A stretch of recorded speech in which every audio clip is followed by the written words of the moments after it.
Hey guys, this is Gail Parker with Parker Lifestyle and Dosha Tea. I have Laura Bloomfield. Last week I posted, it just came to me and I did a post in reference to remaining calm because I had mentioned my daughter is a person also living with anxiety. And I'm having a little bit of anxiety, of course, because of all of this and worrying about her. She's in Florida, I'm in New Hampshire.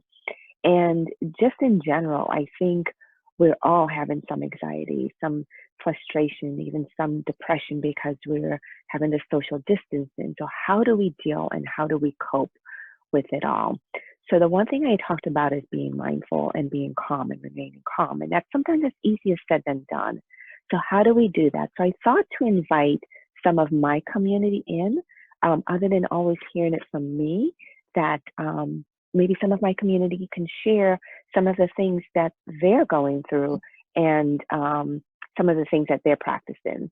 So Laura will tell you a little bit about herself, but she's going to talk about Pilates, explain what Pilates is, show you a couple exercises, and to kind of slowly, gradually get you into that. But the main thing, as I've always talked about, is just that movement, that we need that movement for not only stimulation of our bodies, but stimulation of our mind.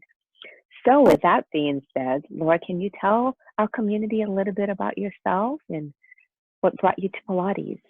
Oh, wonderful. Well, Gail, thank you so much for inviting me. Like you said, I think there's a lot of stress. Everybody's it's just kind of uncertain.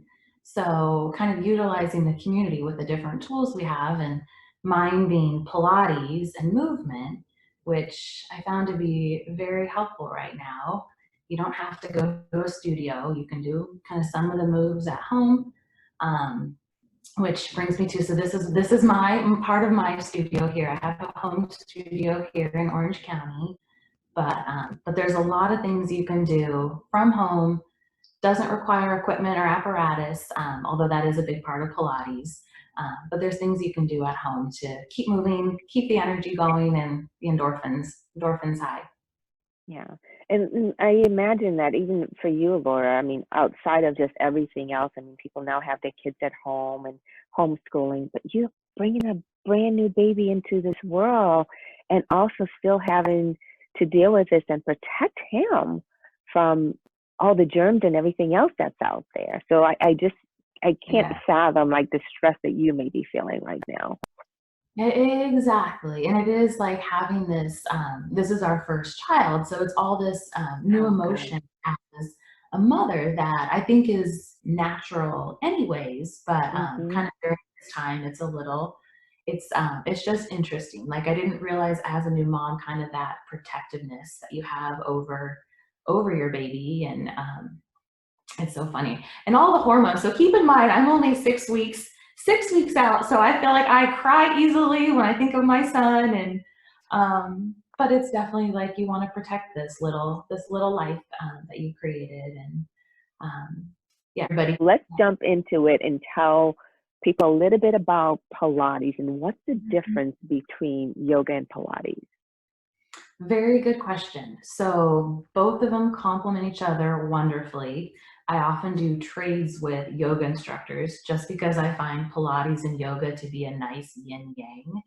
Um, how I would describe, and even like strength training. So Pilates or yoga and strength training definitely I feel like have a heavy influence in Pilates. I kind of describe Pilates as kind of the love child of the two. It's kind of in between, whereas yoga I see as more kind of more expansive, more opening, more flexibility based. Pilates is maybe a little more strength and more drawing in. But then on the other side of that, you have strength training, which I feel like that's where it's Pilates is halfway between because it has that mindfulness and flexibility of yoga, but it also pulls in some of the strength training elements as well. Yeah.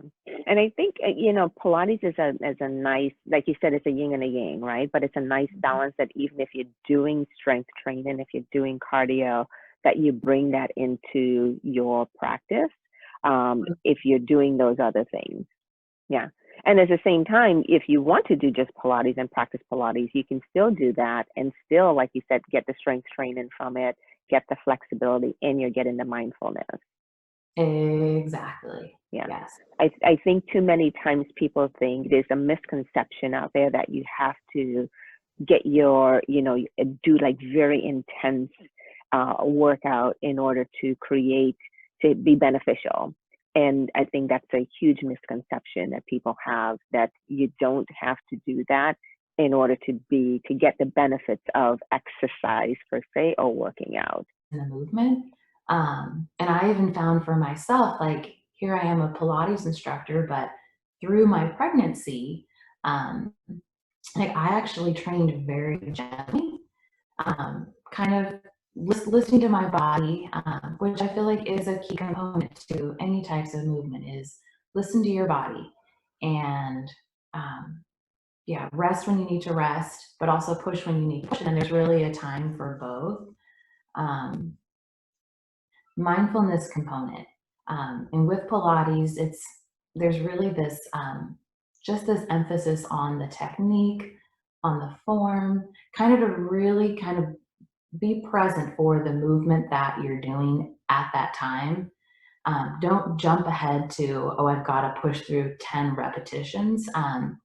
If you do 3 with beautiful form, I am happy, as opposed to seeing 10 really sloppy movements, which I feel like kind of defeats the purpose and you really miss out on that deep, beautiful work.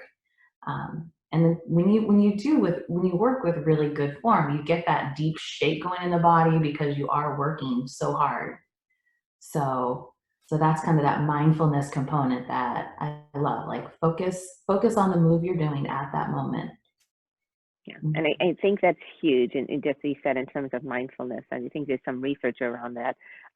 That I think it's, oh God, I can't remember, but I think it's like 2 minutes of meditation equals to like 15 minutes of exercise. Yeah, yeah, and it's just that whole mindfulness component, and how our mind body works and how Yeah. that's connected to our central nervous system. Yes. Yes. Yeah, So in that yeah. sense, it's do a very mindful 15-minute workout as opposed to feeling like you have to do a full hour of grind. I love that. Yeah. 15 minutes. That's it. You can Exactly. spend 15 minutes, right? Yes. Yeah. So I see all your equipment back there, and you said that's part of your studio. So can we do Pilates at home without all of the equipment? You can. So Pilates has just when Pilates was created, it was actually created during World War, kind of or before World War One, but it was used during World War One to help rehabilitate soldiers. So the reformer and some of the equipment you see is actually kind of the prototype of that was a hospital Wow. bed, springs and pulleys that were rigged. But a lot of it, so you have the reformer and the equipment that is part of Pilates, but a big aspect is the mat work, which I feel like is so often overlooked for the fancier equipment. Hmm. Mat work is hard and um, very kind of at the core of Pilates. So with that, I feel like especially throughout my pregnancy and I just a lot of times will just hop on the mat and do 5, 10, 15 minutes kind of at the minimum each day. If I don't have time to do a full workout, just to get some movement on the mat is so beneficial. Good, good. So can you show us? I know you just had the baby, Yeah, and you had a C-section with that. I did. So yeah, so would you be able to show us a few exercises that maybe some people can do at home on the mat? Yep. So I have like a few go-to exercises that just kind of help stretch the back, which I feel like especially during this time we're doing more sitting, more Hmm. Netflix watching. So it kind of helps kind of just create that help kind of create the strength in your core still and flexibility in the spine. So to the table here. Okay. So the first one we're going to do is called the pelvic tilt. So with that, so I'm lying on my back. I'm going to separate my feet just about a fist width distance. And I'm going to kind of shift my body a little bit just to kind of feel where it is in space. My arms are down by my side. And all I'm gonna do now, well, for starters, just take a moment to breathe, just to kind of settle here. Take a nice big inhale breath in through the nose, and then an exhale out through the mouth. Good, and when you're ready, I'm just gonna start tilting my pelvis. So I'm just rocking forwards and backwards with my spine. It's almost as if I have a little bug under my low back and I'm gonna squash it and then I'm gonna release. So maybe a better visual than squashing a bug is feel the airway kind of decrease and then the little air passage under my spine increase. So I'm just gonna rock here forwards and backwards. And this, honestly, as simple as this just feels glorious on my spine. Progressing on a little bit, I'm going to take this and tilt my pelvis and then peel my spine all the way up. When I get to the top here, I'm going to just take a nice big breath and then roll my spine down one vertebrae at a time, untucking at the bottom.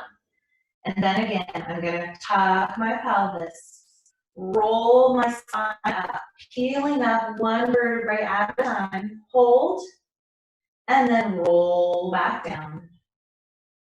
That's kind of the tilt.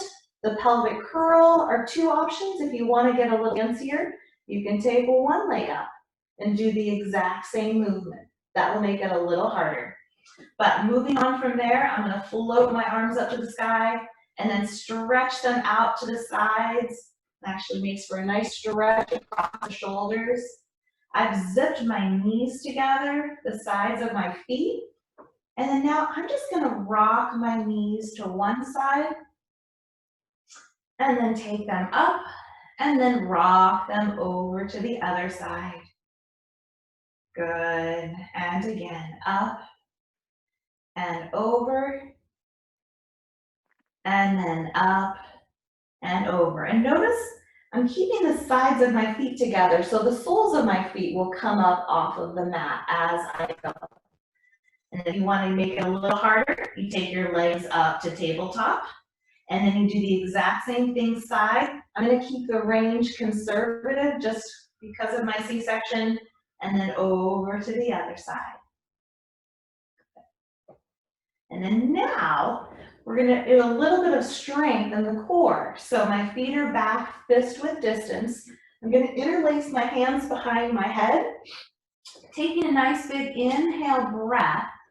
And if you have had a C-section or surgery kind of on your stomach, you're going to be very careful or not do this. I'm going to cheat. So because I've had a surgery, I'm going to hold on to the side of my leg so I can demonstrate the exercise. But if you have had surgery, I'll show you something else to do. So both hands are behind my head. I'm going to lift my head and chest up, grab my thighs with both hands a little higher, and then reach the arms long by your side. Feel that deep work. And I'm going to go back behind my head, and then I lower. So at home, you're doing this with both hands, but again, I'm doing it just with one to show you.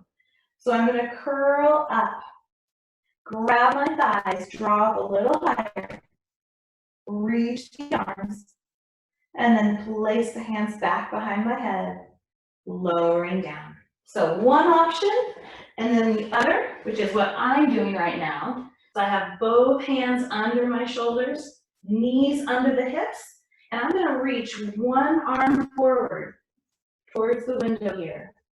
And then that opposite leg, I'm going to shoot back. I'm lengthening my spine, lifting up my core. I don't want to round, I don't want to sag either. I'm holding it here, reaching, reaching. And at the same time, I'm keeping my body centered so I'm not shifting side to side. And I bring the arm and the knee back down, switching to the other. And then reach that arm, reach the leg. Holding it here, I kind of lift my spine up and bring them down. Alternating sides, hold. And I'm all about moving slow because I love to really feel the movement, feel the work. That makes it a little harder. So those are just a couple of movements those are my go-to. So if anybody's needing a quick little movement, I find those actually have a big punch. So there Yeah. you go. So I mean, those are all great, and thank you so much for showing those to us. And I think, like you said, is just to get some movement that we're sitting so much now, whether Yeah. we're sitting at our desk. And I noticed, of course, you're used to sitting at work, but then you get up and you walk to, the break room, or you walk down the stairs, or you go get a file from somewhere, and you're getting up and you're moving. But when we're working from home, we're not doing that. We're stuck behind a desk, right? And you're stuck in the office, or you're stuck sitting at a table and all day. But take some time, be mindful, whether it's first thing in the morning, or that just took you maybe less than 5 minutes. I think 5 minutes to do. And you can take a break for 5 minutes away from your computer and do some of these moves. Mm-hmm. Exactly. Yeah. Yeah. So thank you, Laura, for demonstrating and giving us that information. Mhm. And being is definitely very helpful to the community, and so that we can continue to grow and get through this thing together. Exactly. Thank you so Yeah, much.